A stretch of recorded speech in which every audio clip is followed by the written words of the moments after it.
Hello, this is Dave from Rhinestone Genie. Today we have a unique item we're going to work on here. We have a cotton canvas tote bag and a greeting card to match. It's a great way to present a personalized gift to somebody.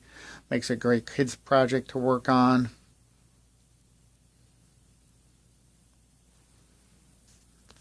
And one of the first steps in creating a rhinestone transfer is to get the templates we want. So as you can see, here's a close-up of the carrier sheet with all the templates in it. So individual templates, and we're going to break them out. The best way to do that is to just put your thumb right next to the cut line, and I just crease it over. As you fold it over, it'll break open, and you can just slowly unzip it and pull it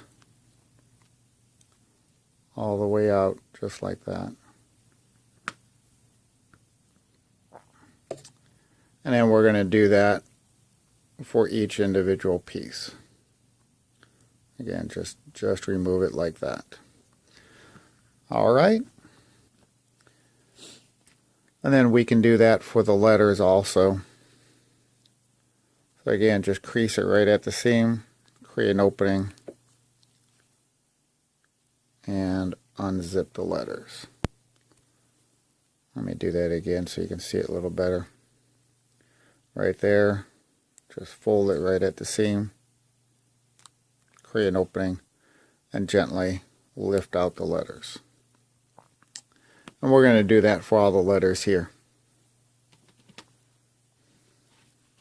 Here's a quick tip when laying out your design.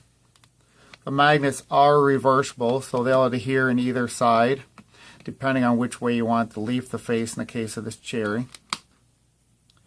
So, and you'll notice, though, on one side is a little bit shinier, a little bit glossier than the other side is a little duller. The glossier side does stick better, glossy side down, so the magnets do stick better, glossy side down. Now in the case of the cherry, it does make a difference on which way you want the leaf to face. In circumstances like the M here, it really doesn't make a difference. Same with the O. But the L, these can look either way. They're going to look the same. They're symmetrical. On items like the L is going to make a difference. Same with the other letters. Some people have asked me if you need to design it in mirror image. No, you want to design it exactly the way you want it to look. So there's a little tip that'll give you some help.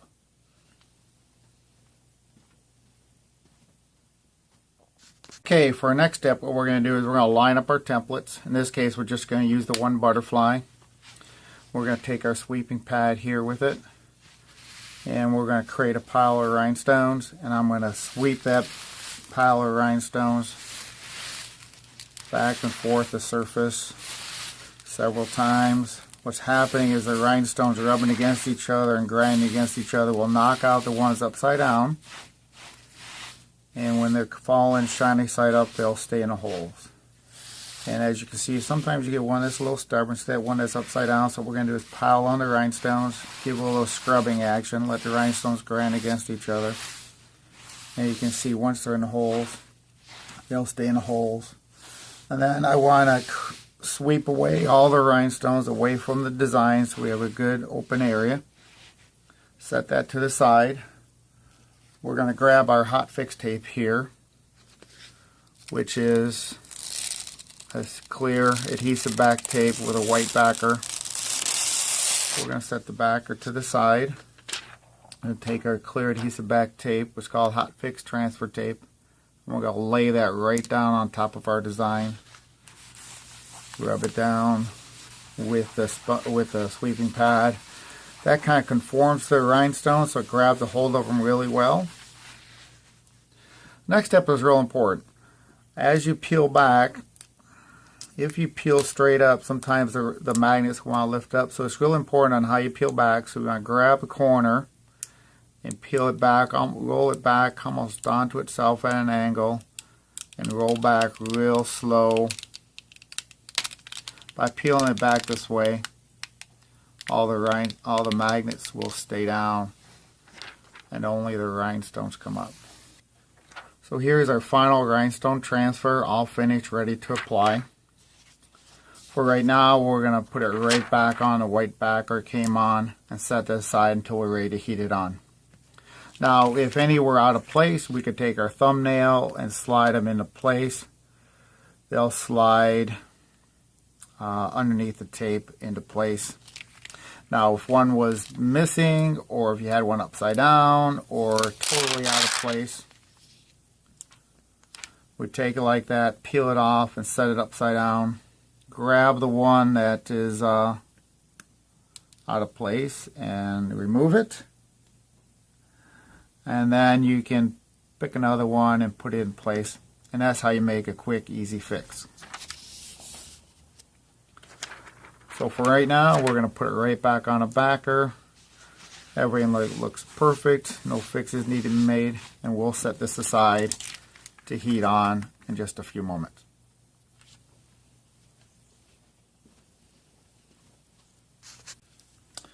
Okay, so now what we're going to do is we're going to do our lettering. We're just going to take each letter and just line them up next to each other very easily.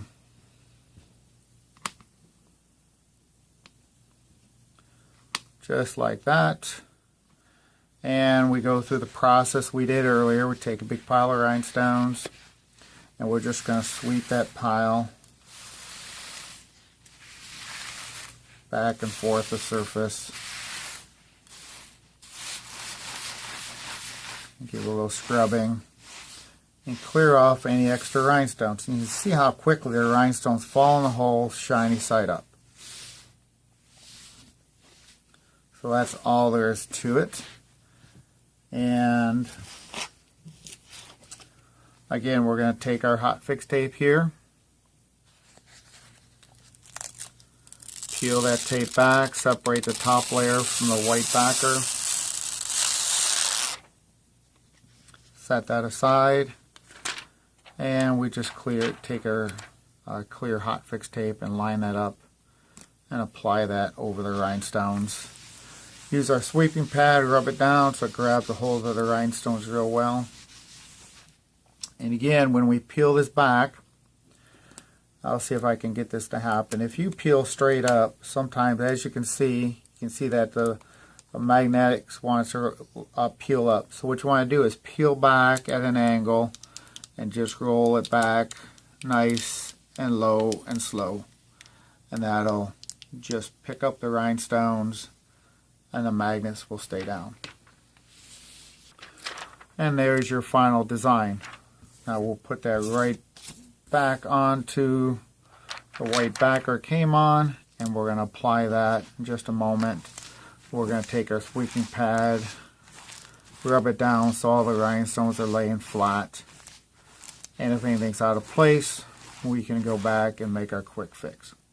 So we'll set that aside, and next we'll heat them onto the mini bag. Alright, so the next step is actually heat applying the transfer to our little mini tote bag. And these are what we're going to need. Obviously we're going to need an iron to work with. We're going to use a cardboard base coated with Teflon. This is kind of my base. You like to have a firm base to go on top of, so this is what I like to use. We'll also use a Teflon cover sheet. We have our tote bag, of course. We have our piece of cardboard that we're going to slide inside our tote bag. What that's going to do is going to prevent the front from sticking to the back in case the glue does melt through the first layer of fabric. And it also prevents you from getting the rhinestone impression on the back side of the tote bag. And of course, we've got our two different transfers that we're going to apply.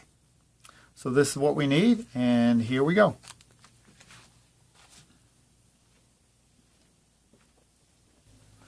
Okay, let's heat apply the rhinestones to the mini tote bag.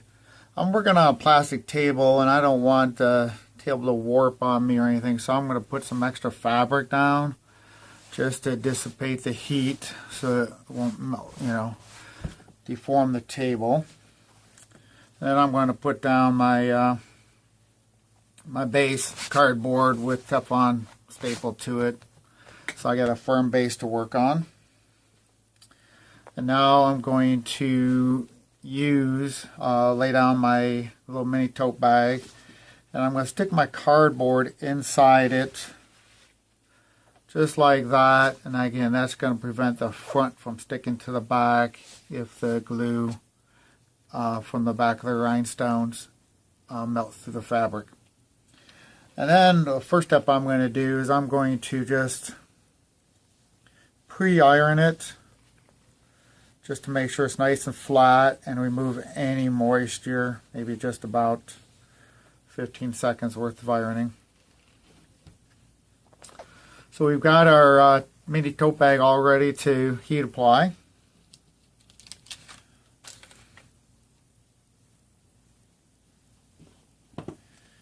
And I'm going to line these up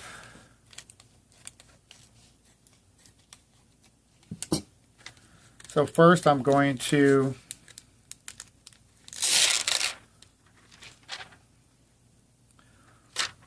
line up the butterfly exactly where I want it. So I center that exactly where I want it to go. I'm going to use a sweeping pad to rub the rhinestones, make sure they're all laying flat. Double check it. Here's where you really want to double check and make sure everything's in place exactly the way you want it. And then I can even apply the second color at the same time by trimming that.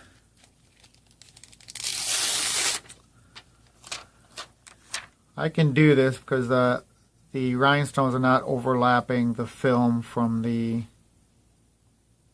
butterfly.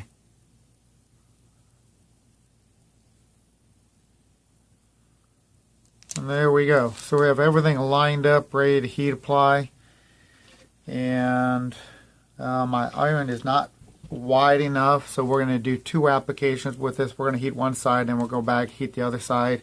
It is okay to heat the rhinestones twice. Again, you want to double check everything, make sure everything's the way you want it, because that's where they're going to stay. So now we're going to cover it with the Teflon cover sheet. So we got a Teflon pressing sheet in place, and now we press it for 45 seconds. The temperature we're using is wool setting, and we want to press it for 45 seconds. Get it good and heated and stuck on there. Okay, now that that's done, we can slide it over to the other side.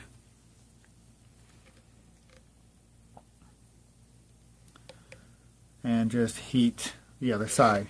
You just want to make sure you heat at least every rhinestone at least once.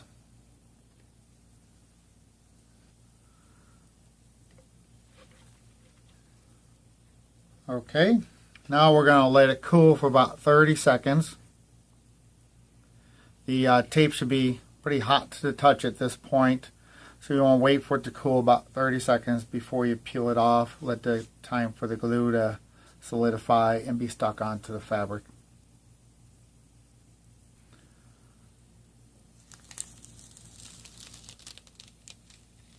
And we slowly peel off the film, make sure nothing's coming up, make sure we hit every rhinestone. If you missed a rhinestone with iron, just lay it back down. So if we were peeling it up and one came up, I would lay that back down and then just iron it again.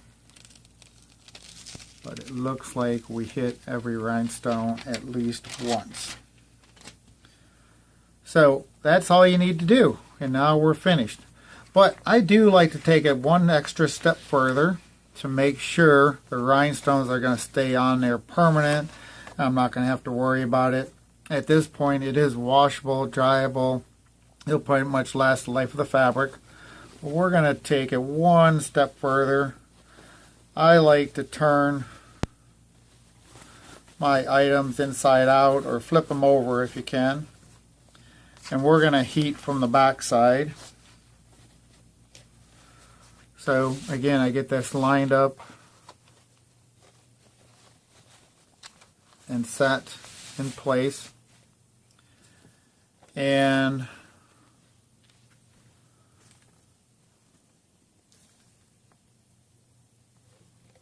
I'm going to heat it a second time for about 20 seconds. This is going to make sure the glue melts on there real good, really stuck on the fabric well, and they're never going to come off.